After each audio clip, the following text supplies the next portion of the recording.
Je suis Juliette Dargan. Depuis toute petite, j'aime écrire des histoires originales. Je suis aussi musicienne et chanteuse. J'ai imaginé 25 histoires de fantômes, de créatures ou rencontres paranormales. Elles sont basées sur des légendes urbaines ou des faits réels, souvent dans des lieux emblématiques ou très chargés spirituellement. Je vais vous emmener tout autour du monde, en immersion dans d'autres réalités, en mots et en musique. Alors installez-vous confortablement et suivez-moi pour découvrir mes rencontres surnaturelles.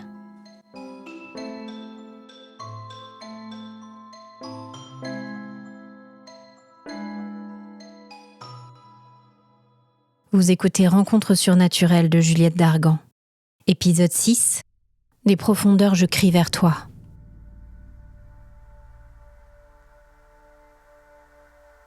Il existe des lieux empreints d'une énergie particulière, qui sont comme une évidence de par leur histoire, l'aura qui s'en dégage et ce qu'ils appellent ou attirent.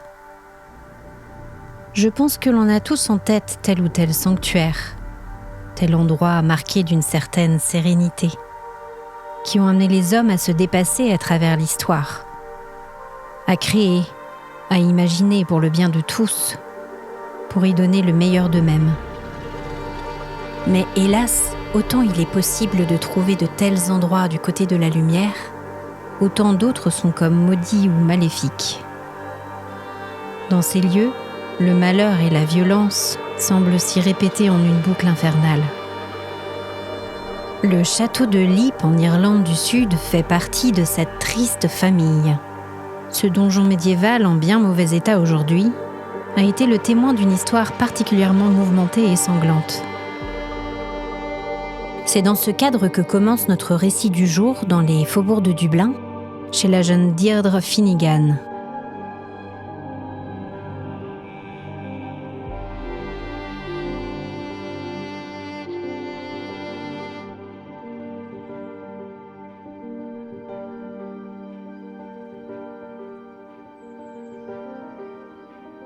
En cette belle matinée de juin, Deirdre s'apprêtait à se rendre au château de Leap avec son ami John Drummond.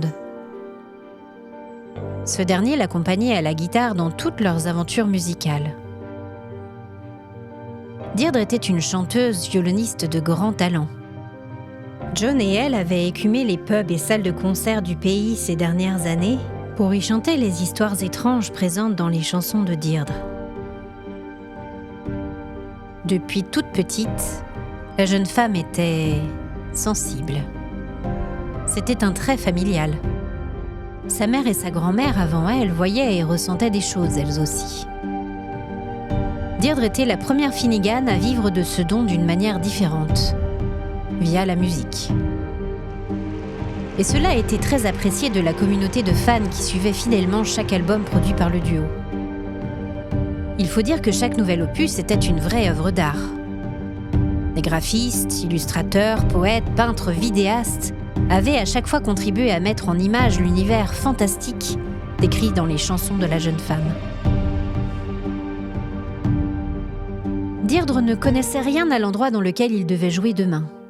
Elle savait juste que c'était une grande forteresse dominant une vallée verdoyante au nord de la jolie petite ville de Roscrea. Il fallait qu'elle se rende là-bas. Tout avait été très étrange dans la façon dont la date et l'invitation leur étaient parvenues. Elle avait rêvé d'une courte silhouette ressemblant à une sorte de grand chien qui était restée silencieuse mais dont les yeux ne l'avaient pas lâchée pendant toute la durée de son rêve. Elle avait tout de suite ressenti un malaise profond devant cette ombre inquiétante et immobile, comme une menace vague et la sensation glaçante d'un regard sans âge et sans âme, la détaillant minutieusement. Elle s'était réveillée en nage au petit matin et John l'avait surprise en débarquant chez elle 5 minutes plus tard.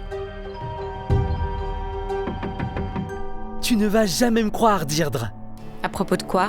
J'ai reçu un appel en plein milieu de la nuit d'un drôle de bonhomme, propriétaire d'un château et qui organise un festival dédié à l'étrange et au surnaturel.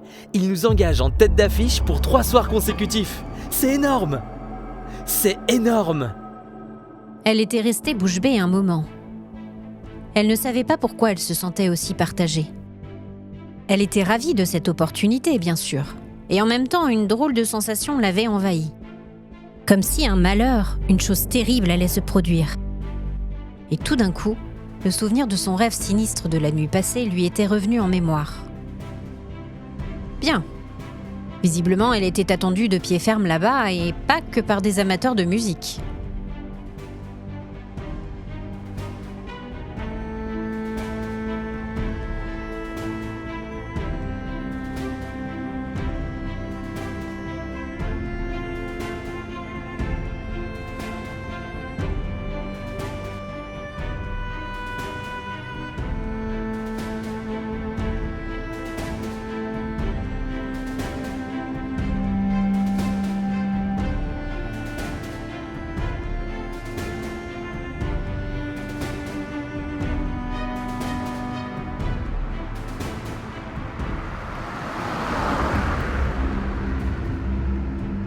Et donc, après un long voyage, Deirdre et John arrivèrent au château de Leap. Ils furent très bien accueillis par le propriétaire et sa femme, tous les deux musiciens et mélomanes. Vous avez fait bon voyage ? Nous sommes ravis de vous avoir avec nous. C'est un grand honneur. Suivez-nous. Nous allons vous mener jusqu'à vos chambres. Vous pourrez vous reposer un peu et nous nous retrouverons tout à l'heure pour le dîner. Deirdre se sentait étrangement vidée de toute énergie. Elle avait le même sentiment de menace sourde que dans son rêve. Elle déposa son sac sur la chaise à l'entrée de la pièce et s'allongea sur le lit. Elle se réveilla en sursaut 3 heures plus tard, après que John ait frappé à sa porte pour lui dire que le repas allait bientôt être servi et qu'ils étaient attendus par leurs hôtes. Deirdre ? Deirdre, tu es debout ? Tu viens ? Il est temps de descendre manger. La soirée fut très chaleureuse, entrecoupée de rires, de chansons, d'histoires personnelles. Tout cela accompagné par un dîner succulent et largement arrosé de vin français. Et la voilà, qui s'avance dans la pièce. Tout le jury, les yeux posés sur elle. Tu avais quoi, 14 ans, non ? Oui. Et donc, elle est là, toute petite, les mains tremblantes et morte de trac. Je n'étais pas morte de trac. Un tout petit peu inquiète, c'est tout. Elle ferme les yeux et elle se met à chanter « Oh Danny Boy ». Quand elle termine son chant, elle regarde devant elle et elle voit les 4 jurés, bouche bée, des larmes plein les joues qui l'applaudissent comme des fous. Comme des fous ils étaient. John! Même Diane Kirby, vous savez cette vieille star-là qui est toujours de mauvaise humeur et qui n'aime personne, s'est levée pour aller la serrer dans ses bras. John! Regardez-la, elle déteste quand je raconte cette histoire. Vous pouvez nous la chanter ce soir, Deirdre ? Danny Boy? Oh, Danny boy, the pipes are calling from glen to glen and down the mountainside. The summer's gone and all the roses falling. 'Tis you, must go and I must bide. Oh, c'était tout simplement magnifique, Deirdre. Bravo! Mes amis, demain sera votre grand moment. Le concert aura lieu dans le grand salon.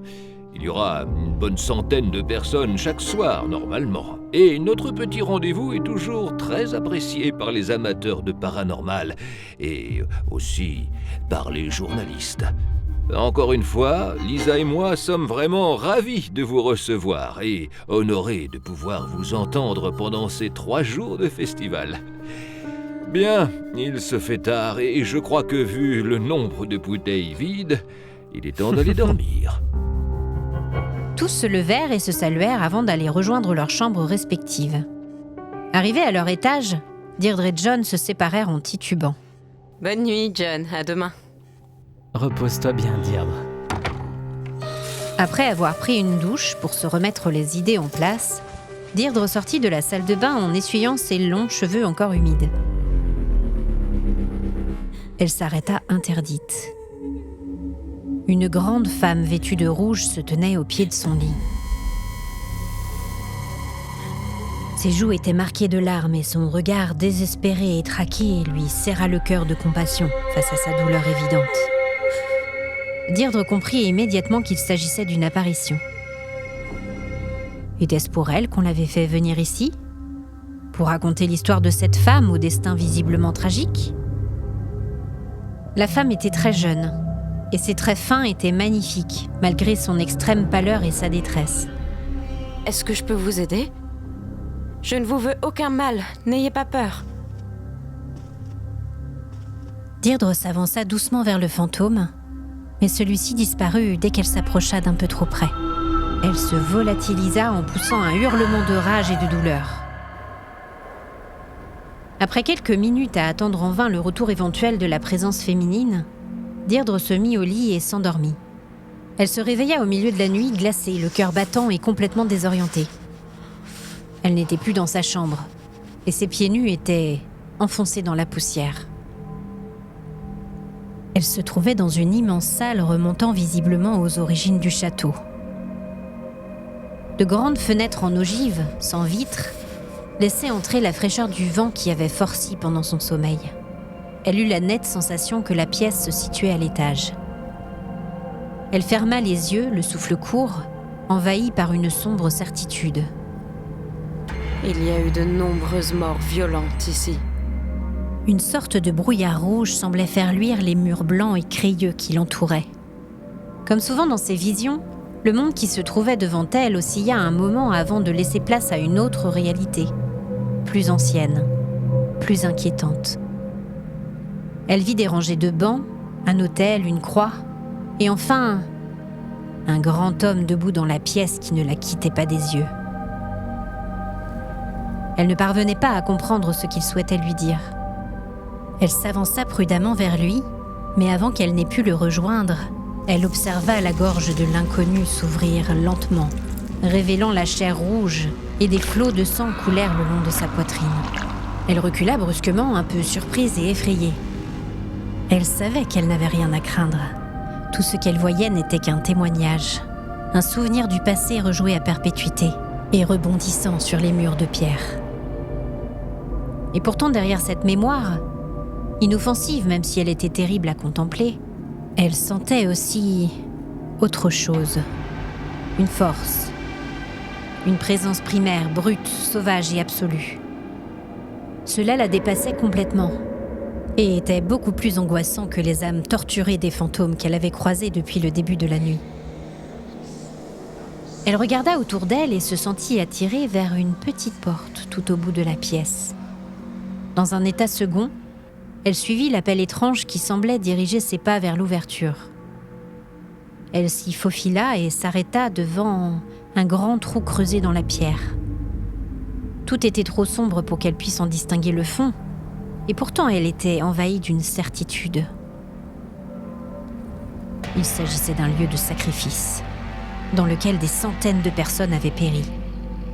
Elle sentait la peur, la souffrance, la mort et même l'odeur féreuse et âcre du sang flotter autour d'elle. Elle savait que ce n'était pas réel, qu'il y avait bien longtemps que plus personne n'avait perdu la vie ici. Malgré tout, les crimes perpétrés dans ce lieu maudit avaient profondément marqué l'âme du château. Et elle comprenait que tout était lié à cette présence qu'elle avait détectée plus tôt. Comme un dieu primitif ivre de sang qui attendait le prochain sacrifice. Elle pouvait presque entendre sa longue plainte au fond du trou. Elle se détourna, traversa la pièce et referma la lourde porte en bois derrière elle. Elle déboucha devant un escalier médiéval en pierre, dont les marches usées par le temps luisaient dans la lumière de la lune, passant par les meurtrières. Elle posa sa main sur la paroi pour sécuriser sa descente. Visiblement, elle se trouvait dans l'escalier du donjon. Soudain, elle s'arrêta d'un coup. 2 petites filles vêtues de jolies robes dans des tons vifs se tenaient sur le palier en dessous d'elle et la regardaient progresser doucement. Elle remarqua en grimaçant que l'une des enfants avait la nuque tordue dans un angle peu naturel. Deirdre en tira la conclusion qu'il valait mieux être prudente en descendant les marches. Elle passa devant les fillettes et leur fit un sourire suivi d'un salut amical. Elles la contemplèrent en silence et continuèrent à la fixer jusqu'à ce qu'elle parvienne tout en bas de l'escalier.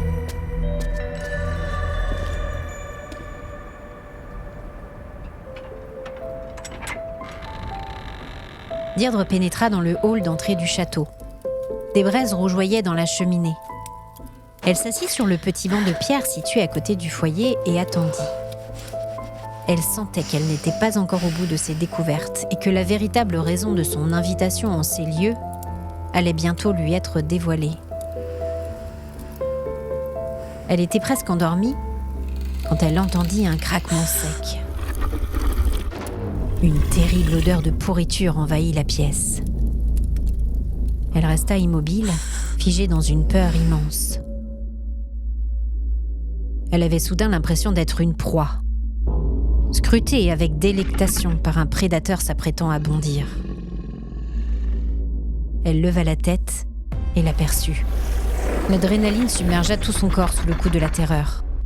C'était pire que tout ce qu'elle avait pu imaginer. Son cerveau avait du mal à mettre des mots pour décrire cette abomination. Assez trapue, grande comme un veau, la bête était accrochée aux poutres du plafond et la regardait de ses yeux sans âme, d'un noir profond et insondable. Il s'agissait bien de la même créature qu'il avait visitée dans son rêve. Un rictus, rendant un simulacre de sourire, étirait ses lèvres comme si la chose souhaitait la rassurer, en revêtant un geste humain sans vraiment y parvenir. Dans un mouvement souple et mou, il se laissa tomber juste à côté d'elle, à ses pieds. Elle retint sa respiration sans oser bouger. Est-ce qu'il allait l'attaquer ? Est-ce qu'elle allait mourir ici ? Elle regarda comme au ralenti une longue main avancer vers elle. Il posa le bout de son doigt décharné et racorni sur son front, et tout son corps se tendit sous l'influx d'images qui envahirent alors son cerveau. C'était comme si on l'avait soudain branché à une prise à haute tension. Elle fut saisie de convulsions pendant que dans son esprit défilaient les images d'une communication primaire, brutale. Elle vit la terre sur laquelle elle se trouvait bien avant que le château n'ait été construit, des milliers d'années avant le temps présent. Elle observa des druides immoler des animaux, puis des prisonniers, à une sorte de divinité cornue. Elle comprit que sous couvert de la foi, les sacrifices avaient été faits et menés dans un but d'enrichissement personnel. L'un des chefs avait incité ses prêtres à lui apporter plus de puissance, plus de victoire, en sacrifiant toujours plus de vie animale ou humaine. Cela avait créé un précédent et éveillé une autre divinité plus obscure, sur laquelle les druides n'avaient pas de prise. Le site en avait été marqué et maudit, condamné à attirer des propriétaires ou occupants sans scrupules, sanguinaires, prêts à tout pour obtenir ce qu'ils désiraient. Elle vit des hommes vils ériger la forteresse. Ils appartenaient à un clan guerrier, gagnant par la violence, la force et la perfidie. Nourrissant le mal primitif qui avait été éveillé et réclamait à grands cris toujours plus de sang et d'atrocités. Cette puissance sombre tirée de la douleur et de la peur des martyrs suppliciés alimentait cette divinité, lui permettant de s'intensifier depuis les profondeurs de la terre dans laquelle elle était cachée. Avec un sentiment de nausée, Deirdre vit les meurtres, les viols, les horreurs commises, quel que soit le sexe ou l'âge de la victime. Toute vie facile à prendre était bonne à sacrifier. Et puis elle observa une autre famille, plus contemporaine au XIXe siècle, prendre possession des lieux. Moins sanguinaire, mais avec toujours la même soif de pouvoir. Elle fut le témoin de pratiques occultes, donnant forme à ce monstre difforme debout devant elle, façonné par toute la souffrance et la peur résiduelle emprisonnée dans les murs de la forteresse. Un nom envahit soudain son esprit, et elle vit la créature étrange devant elle, la regarder. Je suis l'élémentaire. Nous t'avons appelé Jeanne Deirdre, car il est temps que l'on l'on se souvienne de nous. Moi et mon maître, nous mourrons lentement, chaque jour. Chacun des propriétaires de cette roche maudite a été choisi pour sa violence, son coup de sang et de pouvoir. Nous avons été nourris, année après année, siècle après siècle, par tous ceux qui se sont succédés. Nourris, fêtés, vénérés. Malheureusement, par ces temps civilisés, notre pouvoir a diminué et le château a pu être acheté par un homme au cœur pur. Cela n'aurait jamais dû arriver. Jamais. Nous avons besoin de toi, de ton don et de ta capacité à transmettre au plus grand nombre tes visions et la parole des esprits. Tu dois relayer notre message, notre puissance. Tu dois témoigner de notre existence. Nous savons que dès que notre présence sera révélée, nous trouverons de multiples adeptes, des âmes perdues en recherche d'un guide, d'une quête. Nous ressentons le désespoir de tant d'êtres sur cette terre. Leur colère dormante à se soumettre à des lois ineptes, à l'encontre de leurs instincts primitifs. Ces hommes, abrutis par leur travail, par leur vie quotidienne, moqués, bafoués, dont la douleur est chaque jour reniée par les personnes qui les emploient, par leurs dirigeants, par celui ou celle qui partage leur existence et qui est censé les aimer. Nous sentons en eux cette envie de tout détruire, de se venger, ce désir de tuer, mais qu'ils s'empêchent de goûter pleinement. Ce besoin de sang, de violence, qui nous est vital, est toujours là et ne demande qu'à s'exprimer à nouveau. Tu dois nous y aider, Dieu. C'est ta mission, c'est ton rôle. C'est pour cela que nous t'avons appelé ici. Tu as reçu un don pour accompagner les esprits et relayer leur message.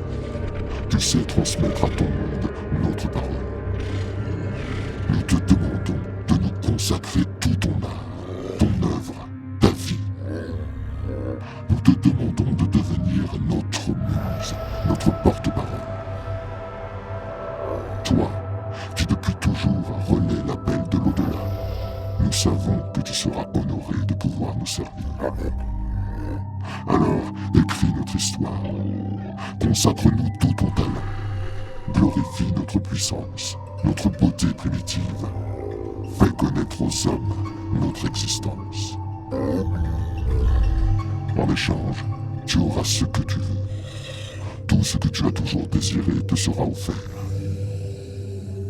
Nous avons fait de toi ce que tu es aujourd'hui. Nous avons soutenu ta carrière. Grâce à nous, les gens te connaissent et t'apprécient.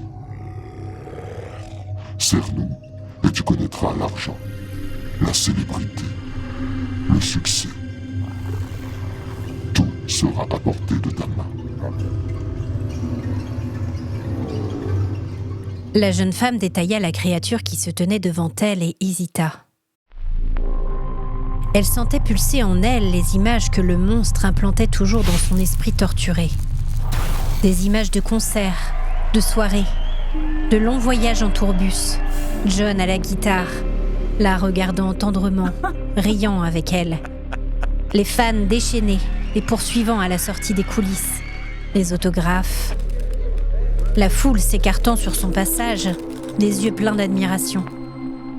Elle se vit en plein cœur de Londres, puis de Tokyo, de Sydney, en une succession infinie de chambres d'hôtel, de magasins, de demeures rutilantes et débordant de richesses. Elle se vit participer à des soirées trépidantes, les infrabasses faisant vibrer ses tympans. Et soudain, elle fit un effort surhumain pour sortir de cette vision, de ce paradis surfait qui, au fond, ne lui correspondait pas tant que ça. Elle avait envie de pouvoir retrouver et garder sa simplicité, sa spontanéité, la vraie vie qu'elle sentait bouillonnante au fond de son cœur. Et elle sut ce que devait être sa réponse. Elle regarda le monstre droit dans les yeux. Non, je ne vous soutiendrai pas. Votre puissance s'éteindra, tout comme vous très bientôt. Il est temps que les souffrances s'apaisent, que toutes les victimes encore prisonnières de ces murs soient libérées. Elle se leva et sortit de la pièce, abandonnant l'élémentaire derrière elle, qui la suivit de ses yeux sans âge.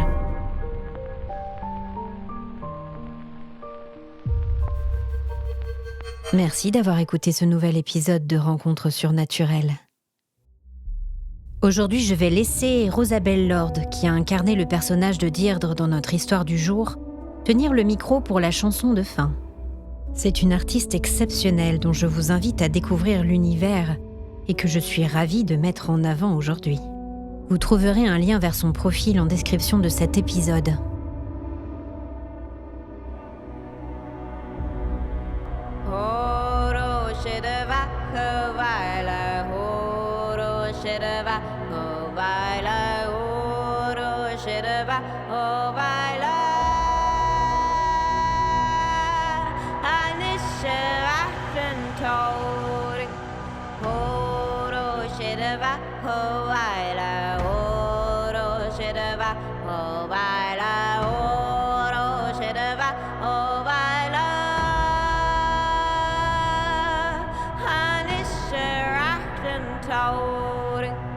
Welcome, oh afflicted woman, 'twas our ruin. You were imprisoned off fine land in the hands of thieves. With you sold to the foreigners. Oro shidava, oh baila, oro shidava, oh baila, oro shidava, oh baila.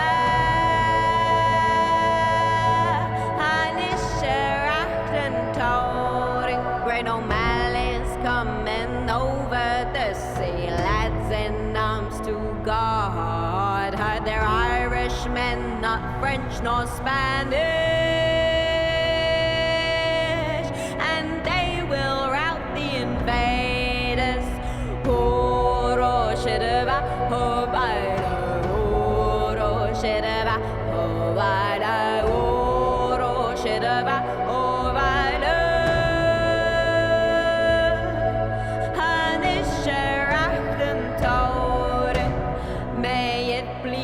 That we might see, even if we only live 1 week. Great O'Malley and 1,000 warriors,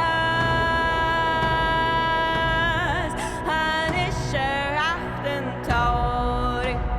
Oro shidava the vile, oro shidava the vile, oro shidava the vile.